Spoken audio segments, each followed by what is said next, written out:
A graça do nosso Senhor Jesus Cristo, o amor de Deus e a companhia do Espírito Santo estejam conosco. Amém.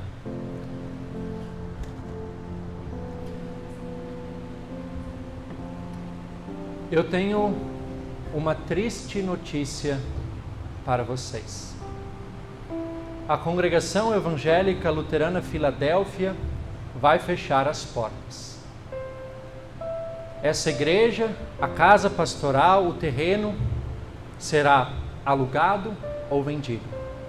Cada um de vocês vai seguir a sua vida. E isso vai ser algo tão natural para vocês que nem sentirão falta da igreja e dos cultos. Afinal, ir para a igreja já não é mais algo tão importante como era no passado. Participar dos cultos já não é mais uma prioridade. Existem muitas outras coisas bem mais interessantes do que ficar aqui na igreja sentado por 1h30. O que dizer então do hábito de ler a Bíblia? De ler um devocionário, 5 minutos com Jesus, o Castelo Forte? Fazer oração em família? Na correria dos dias atuais, essas são coisas que já perderam espaço há muito tempo. E o que vai ser de mim como pastor dessa congregação? Eu vou ter que procurar outra coisa para fazer. Um outro emprego? Quem sabe voltar para a roça de onde eu vim? Afinal, ser pastor não será mais uma opção. Porque ninguém mais dá importância para a igreja, para os cultos, para a palavra de Deus. O próprio Deus é coisa ultrapassada. Já não tem mais aquela prioridade na vida das pessoas como teve em outros tempos. O que vocês me dizem dessa notícia? Impactante, não é? Chocante? Pois é. Ainda bem que é uma notícia falsa, é uma fake news, como dizem.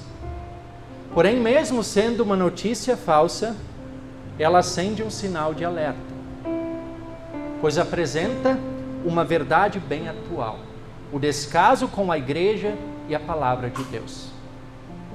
Essa notícia pode ser falsa hoje, mas se não houver uma reflexão profunda e uma mudança de atitude, num futuro não muito distante, essa se tornará uma triste realidade. E eu falo isso porque é exatamente isso que já está acontecendo há um bom tempo na Europa. Um declínio muito grande do cristianismo, igrejas fechando as portas, igrejas sendo demolidas, outras sendo vendidas, outras sendo alugadas, algumas igrejas inclusive virando danceterias e casas noturnas. E esse declínio do cristianismo ele já está também sendo percebido nos Estados Unidos. E do jeito que as coisas andam por aqui, logo essa também será uma triste realidade brasileira. No capítulo 29 do seu livro, o profeta Isaías ele fala da cegueira espiritual e da hipocrisia do povo de Israel. O próprio Deus, por meio do profeta, diz: este povo se aproxima de mim e com a sua boca e com os seus lábios me honra, mas o seu coração está longe de mim e o seu temor para comigo consiste só em mandamentos ensinados por homens. O povo daquela época honrava a Deus apenas com os lábios. Popularmente falando, louvavam, honravam a Deus da boca para fora. Cumpriam apenas meros ritos formais externos, mas o coração estava longe de Deus. Eles tinham criado suas próprias regras e desconsideravam a boa, santa e agradável vontade de Deus.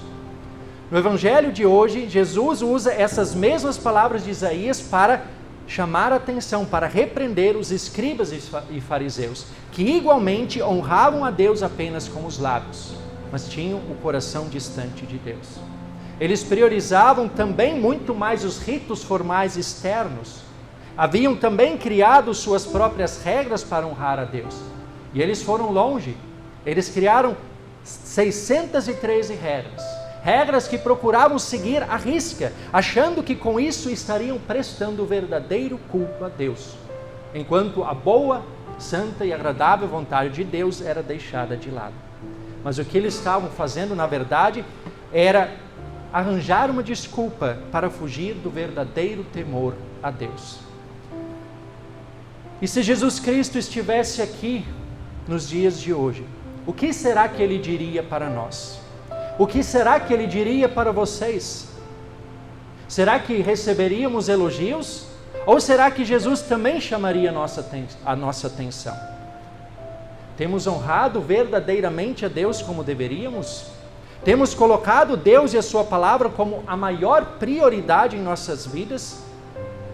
Temos dado a devida importância aos cultos e ao envolvimento nas atividades da igreja?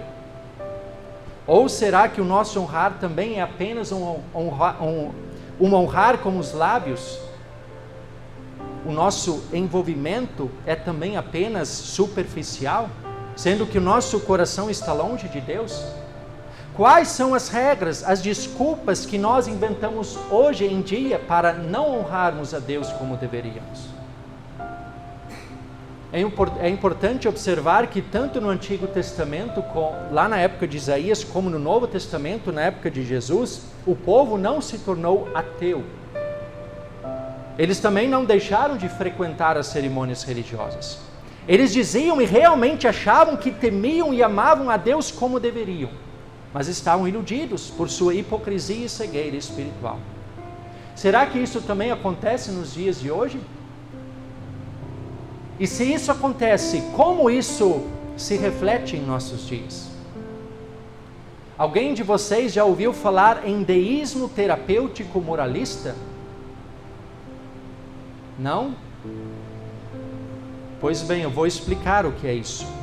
Mas antes disso, para mim, é o deísmo terapêutico moralista, a regra, o costume, a tradição, a desculpa que as pessoas do dia de hoje arranjam para justificar honrar a Deus apenas de lábios, enquanto o coração está longe do Deus verdadeiro. O que é então, afinal, esse deísmo terapêutico moralista? Inicialmente, é importante observar que esse termo, essa palavra, essa expressão, ela foi criada por dois sociólogos americanos, Christian Smith e Melinda Denton, após uma pesquisa que eles fizeram entre centenas de jovens americanos. E qual foi o resultado dessa pesquisa? A maioria dos jovens entrevistados disse acreditar em Deus. Mas a questão é, que Deus é esse em quem eles disseram acreditar? E aí o resumo dessa pesquisa, ela traz as seguintes conclusões, cinco principais apontamentos. Primeiro, essa crença, esse deísmo terapêutico moralista, essa crença diz que existe um Deus que criou e põe em ordem o mundo e cuida, um Deus que criou e põe em ordem o mundo e cuida da vida humana na Terra. Então percebam que, no primeiro momento, tudo ok. Um Deus que cria, que mantém e sustenta todas as coisas. Primeiro artigo do Credo Apostólico. Até aqui, nada de errado. Segundo ponto, Deus quer que as pessoas sejam boas, amáveis e justas umas com as outras, como ensinado na Bíblia e na maioria das religiões do mundo. Até aqui também não temos o que questionar de certa forma, porque Deus quer que a gente faça o bem, Deus quer que a gente seja amoroso, amável, que façamos o bem. E é isso também que ensinam a maioria das religiões desse mundo. Aí o terceiro ponto, o objetivo central da vida é ser feliz e sentir-se bem consigo mesmo. Aqui já começa o problema. Por mais que todos queiram ser felizes, é possível sempre ser feliz? É possível sempre sentir-se bem consigo mesmo? Não é possível. E o próprio Jesus experimentou a dor, o Filho de Deus experimentou a dor nesse mundo. E ele disse, no mundo vocês vão sofrer. Aqui já começam os problemas. O quarto ponto, Deus não precisa estar particularmente envolvido na vida de alguém, a não ser quando é necessário para resolver um problema. Aqui desandou de vez. É o quê? É um Deus criado à nossa imagem e semelhança. Um Deus que é moldado de acordo com as nossas necessidades. Eu não preciso necessariamente frequentar uma igreja, ler a Bíblia, ter uma vida de oração, mas eu acredito em Deus. Ele é o Criador, Ele é o cuidador. O que importa é procurar fazer o bem. E Deus, ele fica guardado em uma gaveta. Ele fica lá, eu sei que ele existe, mas eu sigo minha vida, procuro ser feliz. E quando eu precisar, quando surgir um problema, eu abro a gaveta e aí eu busco a ajuda desse Deus. E ai se ele não me ajudar. Percebam o que é isso. O texto de Isaías nos diz: pode o vaso dizer ao seu oleiro, você não me fez? É uma inversão. É uma inversão da ordem. É a criatura querendo mandar no Criador, querendo criar um Deus à sua imagem e semelhança que atenda a todos os seus caprichos. E o quinto ponto: pessoas boas vão para o céu quando morrem. Aparentemente não, mas não está certo? Não é verdade que pessoas boas vão para o céu? Depende. Se essa pessoa boa creu em Cristo, sim. Mas se ela não creu em Cristo, ela não vai para o céu. Pode ter sido a melhor pessoa desse mundo. Pode ter ajudado inúmeras pessoas. Pode não ter cometido nenhuma maldade. Mas se ela não tiver a fé em Jesus Cristo, ela não irá para o céu. Porque só a fé salva. Ninguém é salvo por obras, somente a fé em Jesus Cristo. Assim também uma pessoa que talvez tenha feito muitas coisas erradas, mas ao final da vida se arrependa e creia em Cristo, será salva. Nós temos o exemplo, o malfeitor da cruz. A salvação é pela graça, pela fé. As obras, as boas ações são uma consequência. Esse é, em resumo, o deísmo terapêutico moralista. A principal falha dessa crença superficial, genérica, é o quê? A ausência de lei e evangelho. Em nenhum momento é retratada a realidade pecaminosa do ser humano. Em nenhum momento é apresentada a necessidade da salvação e o Salvador que é Jesus Cristo. Aparentemente, se nós ouvimos ou lemos, nós podemos dizer, mas espera aí, não tem nada de tão ofensivo, não tem nada de tão absurdo. Afinal, quem crê nessas coisas, quem tem essa crença ainda acredita em Deus. Vejam só, existe tanta aberração por aí, tanta crença falsa, eles pelo menos ainda creem em Deus. Mas a questão é que Deus é esse. Porque apesar das semelhanças, não tem nada a ver com o Deus da Bíblia. É um senso comum a respeito do que é Deus. E se não tem nada a ver com o Deus da Bíblia, também não tem nada a ver com o cristianismo. Absolutamente nada. As pessoas que têm essa crença são hipócritas e espiritualmente cegas, para não dizer mortas espiritualmente. E o mais interessante é que não existe uma organização que propaga essa crença. Não existe uma igreja, uma seita que ensina esse tipo de crença. Como existem várias denominações, várias igrejas por aí ensinando crenças falsas. Essa crença é o resultado de uma pesquisa feita entre os jovens. É uma crença superficial que está impregnada no subconsciente desses jovens. Mas que para eles, isso é a fé verdadeira em Deus. Para eles, isso é a fé, mas não é.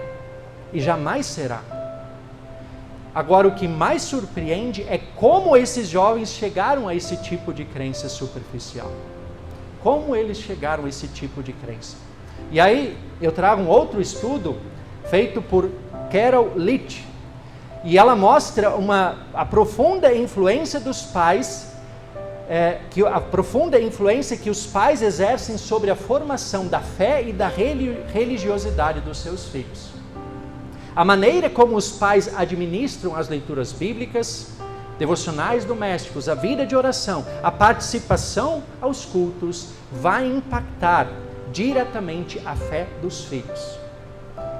Então, por exemplo, se os pais valorizam a leitura bíblica, devocionais, uma vida de oração ativa, participação regular aos cultos, os filhos crescerão sabendo que isso é importante. E é bem provável que seguirão também essas práticas. Mais importante do que isso, eles desenvolverão uma fé sadia, uma fé bem fundamentada. Mas se os pais negligenciam essas práticas, se eles não têm uma leitura regular da Bíblia, não fazem devocionais, não oram, ou talvez orem só quando há necessidade, aquele Deus da gaveta que eu vou recorrer só quando surgem os problemas, se eles não participam regularmente dos cultos, e ainda quando vão, talvez deixem os filhos escolher se eles querem ou não querem ir. Que exemplo será isso? Será que eles crescerão sabendo que essas coisas são importantes? Que ter um contato com a palavra de Deus, ir aos cultos, que isso é uma coisa importante? Não. Para eles isso será uma coisa irrelevante. Será uma coisa desnecessária. Isso não necessariamente vai levá-los ao ateísmo, mas vai levá-los a uma fé genérica, uma fé superficial, como é o deísmo terapêutico moralista.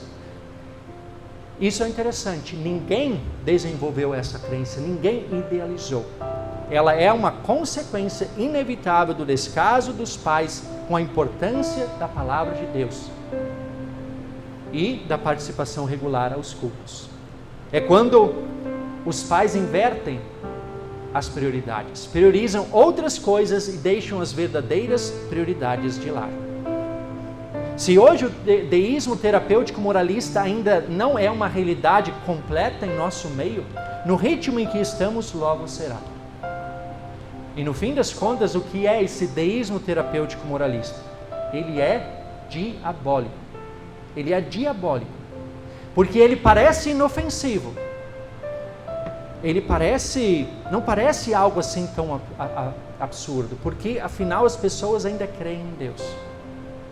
Mas não é o Deus da Bíblia, muito menos a fé cristã. Essa estratégia é a estratégia do inimigo. O inimigo, ele não assusta, ele não aterroriza, mas ele semeia dúvida, ele confunde, ele distorce a verdade, ele faz parecer inofensivo, ele faz parecer certo aquilo que é perigoso, aquilo que é extremamente ofensivo.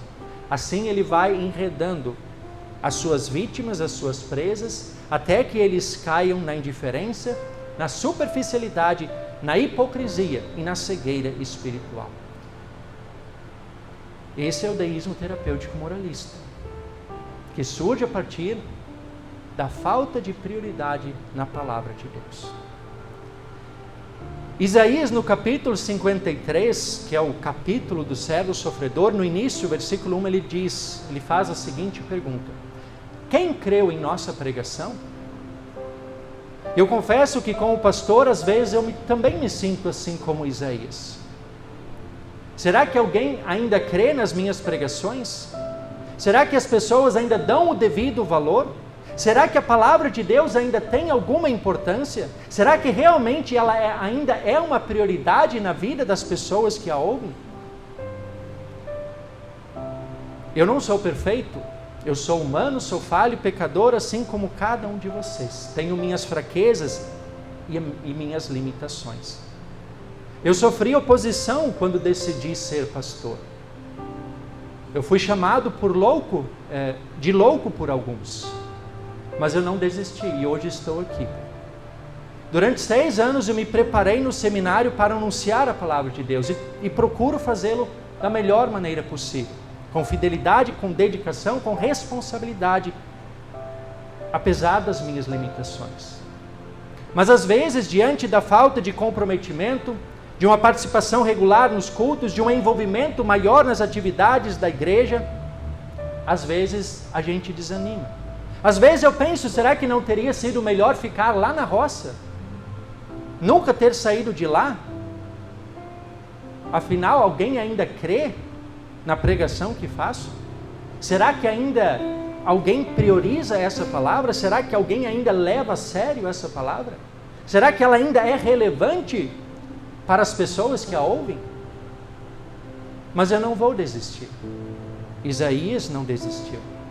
Se no capítulo 53 ele questionou quem creu em nossa pregação, no capítulo 55 ele afirma: porque assim como a chuva e a neve descem do céu e de lá não voltam vazias, sem primeiro reguem a terra e a fecundem e a façam brotar para dar semente ao semeador e pão ao que come, assim será a palavra que sair da minha boca. Não voltará para mim vazia, mas fará o que me apraz e prosperará naquilo para que a designei.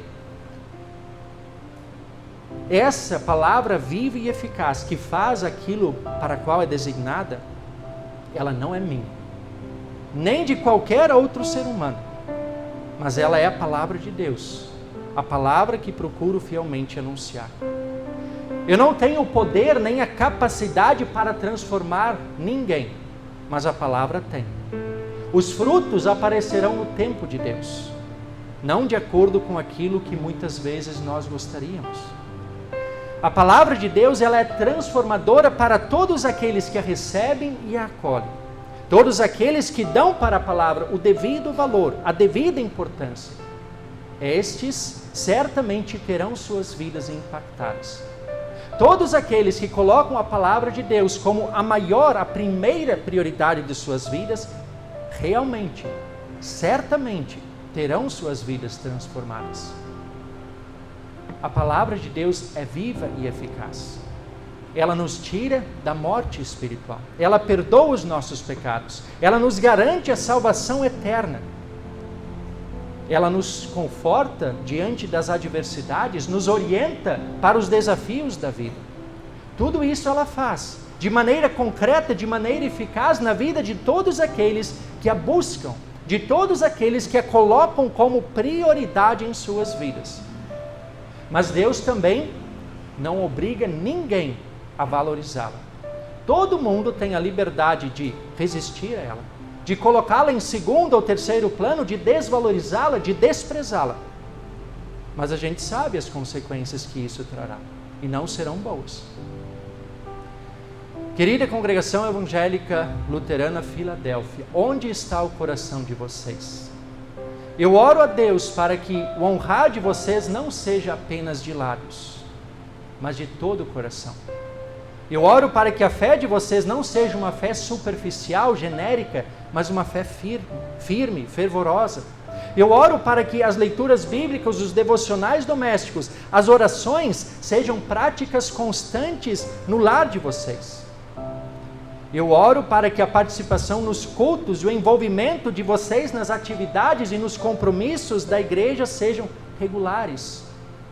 Eu oro para que a palavra de Deus realmente seja uma prioridade na vida de vocês, porque somente ela é viva e eficaz. Somente ela pode transformar e impactar a vida de vocês, já aqui, principalmente para a eternidade. Eu oro para que a congregação evangélica luterana Filadélfia seja uma congregação viva e eficaz, impactada e transformada pela palavra de Deus. Com uma igreja cheia em dias de culto, com membros ativos e envolvidos nas atividades da igreja, com membros que, de acordo com as suas condições, procurem ofertar com regularidade para que a congregação honre os seus compromissos.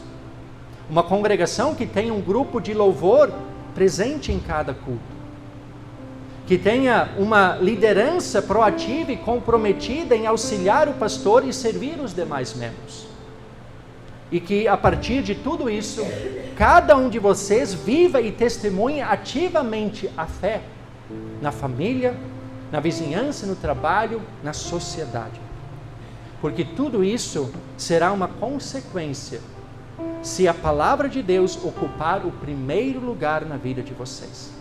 Se realmente a palavra, a vida devocional e os cultos forem a maior prioridade na vida de vocês.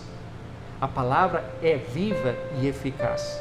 Ela faz aquilo para o qual é designada, diz o profeta Isaías.